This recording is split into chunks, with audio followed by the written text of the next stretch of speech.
Dagiti dagiti kakabsat ko nga nagapupay sa Isabela nga wan turturog da. Kasang pa yung bagyo nag-intor ko nga talaga idan kay ngamen basit lang ti panawan. Naimbag nga aldaw yo amin kakabsat. No sa di naman tayan nyo. I-suggest ko kung may kayo dito bagyo dumitso kayo dito Northern Blossoms. Ta makita yo amin na ito nga napili. Oh, I meet a friend here. Hello. Philip from Canada and Eloy. Eloy, your first time here, right? Makita diha, bye. Magbisaya ta kay Bisaya kung dako. Okay. Nindot jud kaayo ang nagkapo niyo pa ngay sir? Nagkapo Jake Mindanao di Kalman. Apo. Dito man ti tour guide me ngani kwa. Ni Carlo. Ni Carlo kini Junel, ayan mi tatang lugar. Datayo dito Atok sir. Atok. First time, second time in the Philippines, but first time here. Oh, and then this place is very famous. So how did you like it? I love it. It's love I feel like I'm on the top of the Philippines. Top of the world too. Yeah, also. Okay, so that's Eloy, and he's the main. I'm the tour guide for him. Tour guide. And then yeah, it's my first time also in here in Baguio. And then yeah, I really love the place because you know this is a historic place. Unsay makita diha, bye. Magbisaya ta kay Bisaya Bisaya kung ta. dako. Sagol Okay. lang ta, sagol. Nindot jud kaayo ang Baguio.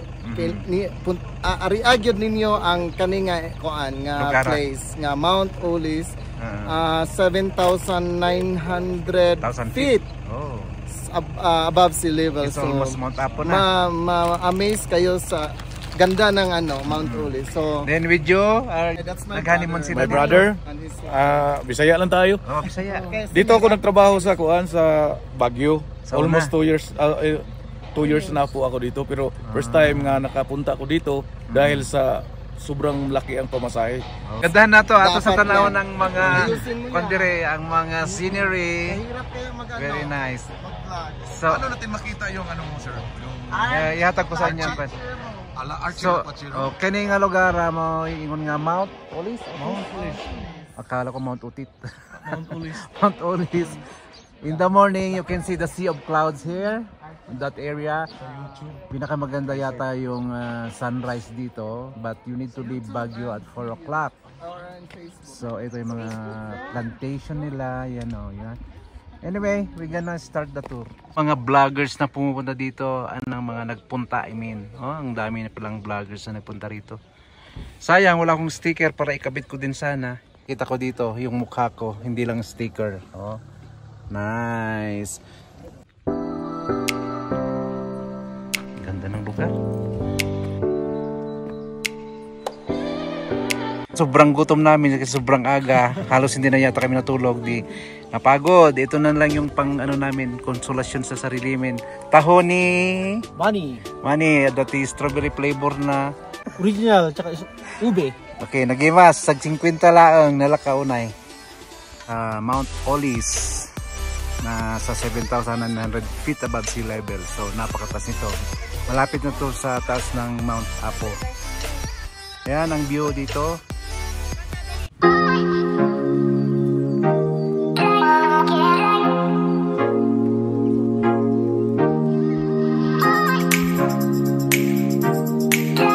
Kapimpintas nga talaga gayan dito yung Mount Olis. Kita nyo dito yung baba na. Oh. Tatani iti plantation dagiti natnatang. Anya dagita broccoli dagita pitsay. Broccoli lalaok ni. Isum tayo Isum natin yan.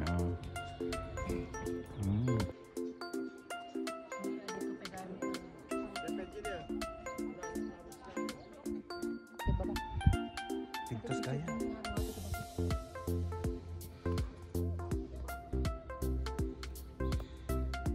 Dagiti kakabsat ko nga nagapupay sa Isabela nga wan turturog da.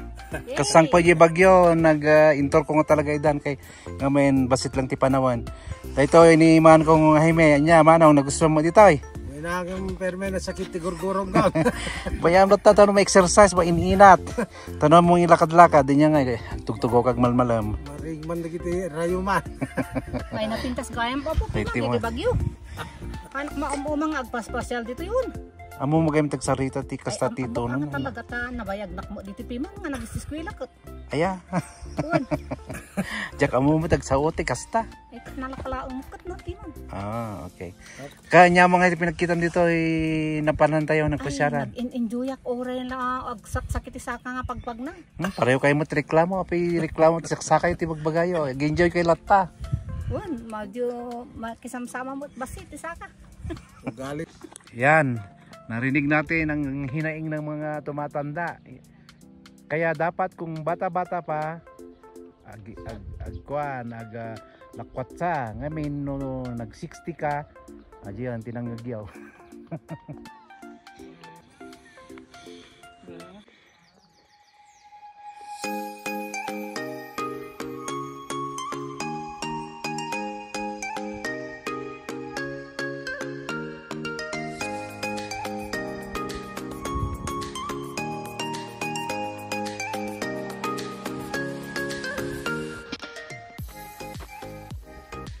Kani kita balbalay dadagitan niya. Yan, nakuha ko ng video. Dato yata ikwa pag sibsibog na natin magmaritis pagkailan kami tuya. Kanya gagatangan nyo apa. Kumaga man sa slipper, pagmamanaw. Napayawan sapatos mo. Sikala kay Jaime, niya gagatangan. Anong size mo? Yan lang ko man. Niya gagatangan dito. Sa oka.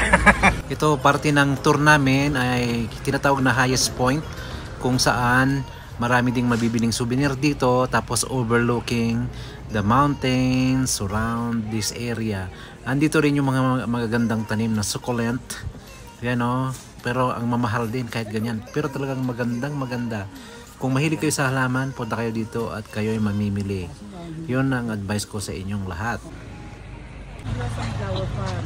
Ito yung pinaka-entrance natin. One way lang. Terraces type siya. Puro pababa. Sa gitna ng farm, may CR tayo doon. Resting area. Bilihan ng tubig. Magmula doon, tahakin yung paakyat naman. Puro paakyat naman po. Papuntang exit, doon yung pumaklaim yung Unli Coffee, limited bread after the tour, compliments from Northern Blossom. Yung kape pwede kayong mag-refill. Pero yung Dati kami Northern Blossoms. Entrance fee dito, tag 250. Tapos buong park na to, paikot-ikot. May libreng coffee and sandwich pag pumunta kayo dito. Ang ganda oh. Naimbag nga aldaw amin kakapsat. No sa di naman tayan nyo. I-suggest ko kung may kayo dito ay Baguio, dumiretso kayo dito ay Northern Blossoms. Ta makita yo amin na ito nga napintas nga view. Naka-colorful na pipintas una yung sabsabong. Nga mada entrance fee na 250 nga nalakapay lang data. Kita nyo dagita nga view niya. Kasla unique dagita nga masitas.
Dati.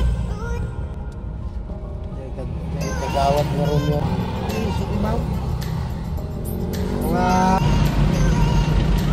Dati kami parte di atok pa lang dito. Tignan nyo, kasi na rice terraces, pero plantation yan ng mga gulay. Ato yung nga dalan, nagpapanjay sa Gaga. Alcima Highway.